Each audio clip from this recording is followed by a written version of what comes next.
Assalamu alaikum.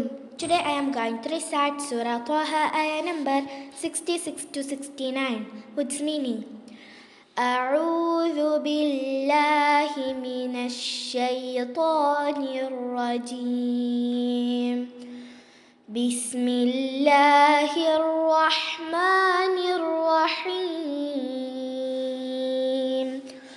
قال بل ألقوا فإذا حبالهم وعصيهم يخيل إليه من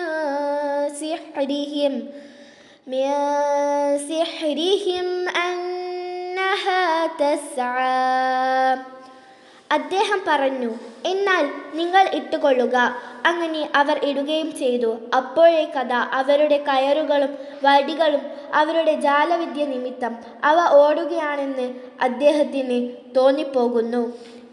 فأوجس في نفسه خيفة موسى. അതിനാൽ മൂസാക്ക് തൻ്റെ മനസ്സിൽ ഒരു പേടി തോന്നി. قلنا لا تخف إنك أنت الأعلى. നാം അല്ലാഹു പറഞ്ഞു, പേടിക്കേണ്ട, നിശ്ചയമായും നീ തന്നെയാണ് മേലെയാകുന്നവൻ.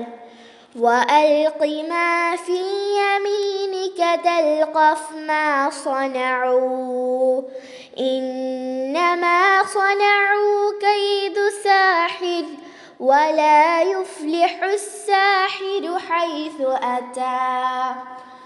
നിന്റെ വലങ്കയിലുള്ളത് വടി നീ ഇട്ടുകൊള്ളുക. അവർ പ്രവർത്തിച്ചുണ്ടാക്കിയത് അത് വിഴുങ്ങിക്കൊള്ളും. നിശ്ചയമായും അവർ ഉണ്ടാക്കിയത് വെറും ജാലവിദ്യക്കാരുടെ തന്ത്രമാകുന്നു. ജാലവിദ്യക്കാരുടെ എവിടെ ചെന്നാലും വിജയിക്കുകയില്ല.